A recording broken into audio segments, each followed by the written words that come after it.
দর্শক, এই মুহূর্তে শাহবাগে দাঁড়িয়ে প্রতিবাদ সমাবেশ করছেন বুয়েটের শিক্ষার্থীরা। সেখানে আছেন সহকর্মী সম্রাট আনোয়ার, যুক্ত হচ্ছে তার সঙ্গে। সম্রাট, বুয়েটের শিক্ষার্থী আসলে কি কারণে আজ সেখানে প্রতিবাদ সমাবেশ করছেন, তাদের সাথে কথা বলার সুযোগ হয়েছে কিনা বিস্তারিত জানাবেন।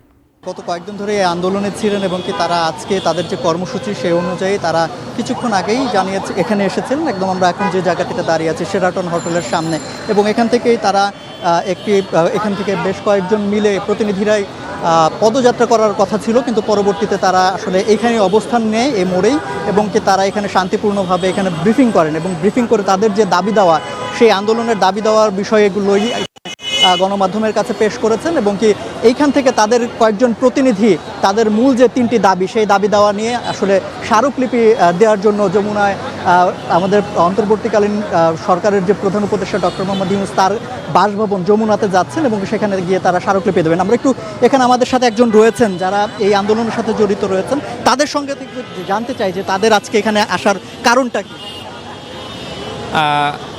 আমরা হচ্ছে বিএসসি ইঞ্জিনিয়ারিং যেই প্রকৌশল অধিকার আন্দোলন যেটা চলছে আমাদের সুনির্দিষ্ট তিনটি দাবি আছে। তো সেই দাবির প্রেক্ষিতে আমরা স্মারকলিপি প্রধান উপদেষ্টার দাবিগুলো যদি একটু সংক্ষেপে জানতে চাই। স্বাস্থ্যকর অল টাইম ফ্যামিলি কেক, সব সময় অল টাইম হেলদি লাইফ। আচ্ছা, আমরা যদিও বিস্তারিত বলা হয়েছে, আমি যদি একেবারে অনলাইনার করে যদি বলি তাহলে 1 নাম্বার হচ্ছে নবম গ্রেড এবং সমমান যেই পদমর্যাদার যেই পদগুলো রয়েছে সেই জায়গাগুলোতে সরাসরি পরীক্ষার মাধ্যমে পরীক্ষা দিয়ে সেই নিয়োগে মানে যোগ্যতা অর্জন করতে হবে, এবং যারা প্রতিদ্বন্দ্বিতা করবে তাদের মিনিমাম এডুকেশনাল কোয়ালিফিকেশান হইতে হবে বিএসসি। এটা হচ্ছে 1।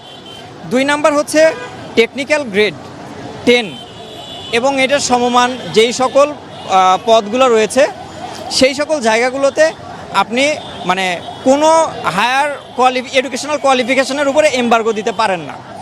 আপনি মিনিমাম কোয়ালিফিকেশান সেট করে দিতে পারেন যে ডিপ্লোমা ইঞ্জিনিয়ারিং থেকে সে অ্যাপ্লাই করতে পারবে, কিন্তু কেউ একজন যদি ডক্টরেট করে এসেও জয়েন করতে চায়, কম্পিটিশন করতে চায়, সে যেন করতে পারে।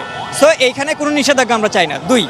3 নাম্বার হচ্ছে বিএসসি ইঞ্জিনিয়ারিং ডিগ্রি ব্যতীত প্রকৌশলী যাতে কেউ লিখতে না পারেন এবং তার জন্য আইনত ব্যবস্থা যাতে নেওয়া হয়। অসংখ্য ধন্যবাদ। আসলে তারা যে দাবিগুলো করছেন তারা বলছেন যে এই দাবিগুলো বেশ যৌক্তিক, এবং কি যারা অন্যান্যরা আছেন তারাও কিন্তু নামের পাশে তাদের ইঞ্জিনিয়ারিং শব্দটি লেখেন। তো এই বিষয়টি তারা আপত্তি জানাচ্ছে, এবং তারা আরেকটি বিষয় বলেছেন যে কোটার যাতে কোনো এখানে এই যখন তাদেরকে উপরে যাওয়ার কোনো পদোন্নতি দেওয়া হবে সেক্ষেত্রে যাতে কোটার কোনো ব্যবস্থা এখানে না থাকে সে দাবিটিও তারা এখান থেকে উত্থাপন করেছেন।